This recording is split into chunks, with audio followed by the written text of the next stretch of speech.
dicintai oleh Allah, yang lebih diagungkan oleh Allah Subhanahu wa taala, melakukan amalan perbuatan soleh di dalamnya daripada 10 hari awal daripada bulan Dzulhijjah.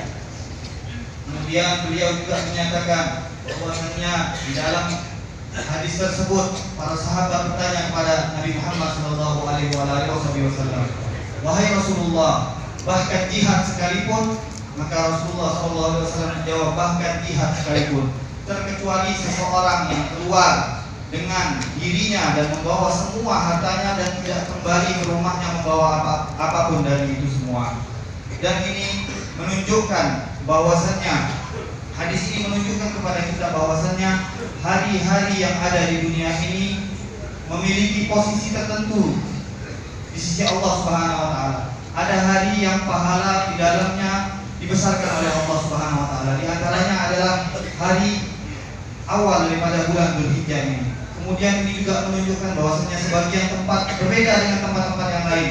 Seperti Mekah Mukarramah berbeda dengan tempat yang kita tinggali. Di sini Allah Subhanahu wa taala membesarkan pahala, melipat gandakan pahala yang ada di sini. Sebagaimana Allah Subhanahu wa taala mengutamakan menjadikan pahala besar, Allah jadikan pahala yang besar bagi orang yang beribadah di dalam Lailatul Qadri.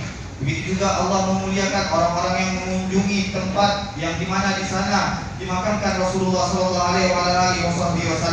Begitu juga Allah melipat gandakan orang-orang yang berpuasa di bulan Ramadan. Begitu pula Allah menjadikan sebagaimana hari-hari itu memiliki keutamaan tertentu bagi di sisi Allah Subhanahu wa taala, begitu pula tempat-tempat memiliki keutamaan tertentu di sisi Allah Subhanahu wa taala. Dan ini juga di sini ada isyarat dari Allah Subhanahu wa taala agar kita selalu bersaing, selalu berlomba-lomba untuk meningkatkan amal saleh kita. Sebagaimana Allah berfirman, "Fastabiqul khairat." Berlomba-lombalah kamu di dalam melakukan amalan kebaikan dan kebaikan.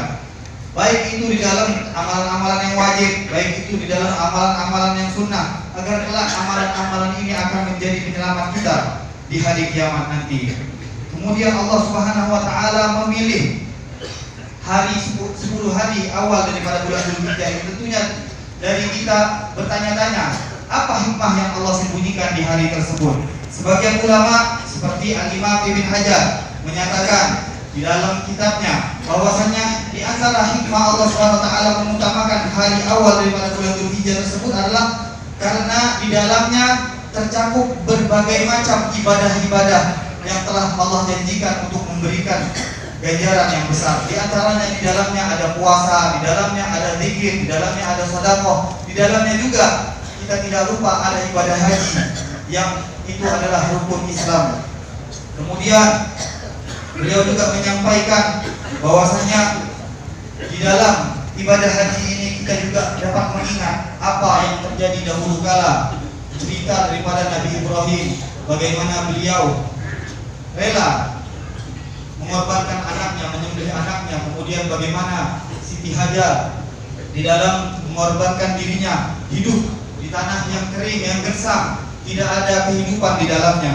Dan di dalam amalan-amalan yang ada di awal bulan Dzulhijjah ini dikatakan bahwasanya tidak menandinginya sesuatu apapun kecuali tadi orang yang keluar di jalan Allah Subhanahu wa taala dan ia membawa seluruh hartanya dan tidak kembali membawa apapun dari yang ia bawa tersebut.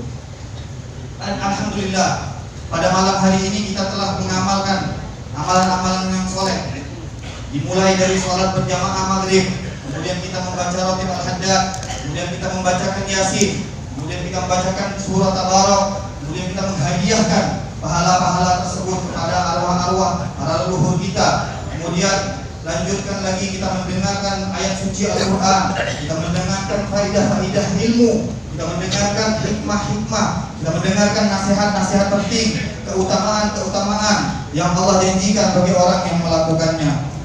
Kita bersyukur kepada Allah Subhanahu wa taala yang telah mengkaruniai kita hal-hal tersebut dan telah membukakan kepada kita pintu-pintu yang banyak sehingga kita tidak bingung untuk melakukan ibadah-ibadah. Kemudian beliau juga menyebutkan tadi di dalam salah satu kitab, Imam Sya'rani menegaskan bahwasanya kita yang melakukan ibadah haji sehendaknya menjauhkan diri kita dari hal-hal yang dapat mencegah diterimanya ibadah haji kita di sisi Allah, baik itu maksiat yang kecil maupun maksiat yang besar. Kemudian hal-hal ini ditujukan agar supaya ibadah haji kita diterima oleh Allah Subhanahu wa taala. Beliau juga menyampaikan bahwasanya Allah Subhanahu wa taala telah menjadikan 10 hari yang awal ini adalah hari yang sangat diagungkan oleh Allah Subhanahu wa taala. Dengan dalil Allah Subhanahu wa taala mengucapkan sumpah di dalam ayat sucinya. Allah berfirman, "Wal fajri wa layalin 'ashr wasyaf'i wal watar." Allah berfirman demi subuh atau demi fajar, dan juga wa layalin 'ashr, dan hari-hari yang 10. Sebagian ulama berpendapat bahwasanya hari yang 10 itu yang ditujukan, yang dimaksudkan adalah hari-hari awal 10 hari daripada bulan Dzulhijjah.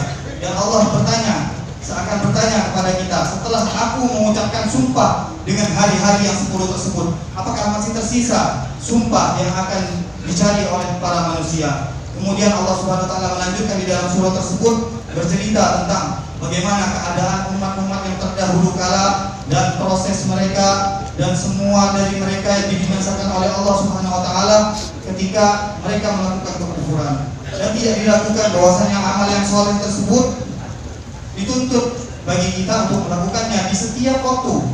Akan tetapi ketika Allah Subhanahu wa taala menekankan pada hari-hari tertentu, maka tentulah hari tersebut memiliki keistimewaan, hari tersebut memiliki keutamaan, hari tersebut memiliki kemuliaan yang tidak dimiliki hari-hari lain.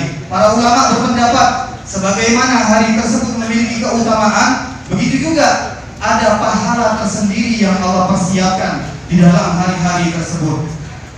Beliau juga menyampaikan tadi bahwasanya di antara hikmah yang tersembunyi mengapa Allah jadikan hari yang 10 itu menjadi mulia, Allah Subhanahu wa taala ingin menjadikan gantian bagi orang-orang yang tidak dapat melaksanakan ibadah haji. Karena alhamdulillah yang berada di sini Allah mudahkan, Allah lancarkan sehingga bapak-bapak sekalian bisa menyempurnakan ibadah hajinya. Akan tetapi banyak saudara-saudara kita yang tidak dapat menyempurnakan ibadah hajinya.